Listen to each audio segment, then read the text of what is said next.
أعوذ بالله من الشيطان الرجيم నేను బహిష్కరించబడిన శైతాన్ నుండి రక్షణ పొందడానికి అల్లాహ్ శరణు. ما كان على النبي من حرج فيما فرض الله له سنة الله في الذين خلوا من قبل وكان أمر الله قدرا مقدورا.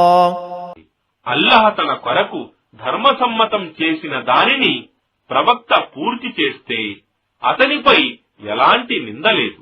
ఇంతకు పూర్వం గతించిన వారి విషయంలో కూడా అల్లాహ్ సంప్రదాయం ఇదే. మరియు అల్లాహ్ ఆజ్ఞ నిర్దేశింపబడిన తిరుగులేని శాసనం. الذين يبلغون رسالات الله ويخشونه ولا يخشون أحدا إلا الله وكفى بالله حسيبا. వారికి ఎవరైతే అల్లాహ్ సందేశాలను అందజేస్తారు మరియు కేవలం ఆయనకే భయపడతారు మరియు అల్లాహ్ తప్ప మరెవ్వరికీ భయపడరు మరియు లెక్క తీసుకోవటానికి కేవలం అల్లాహయే చాలు.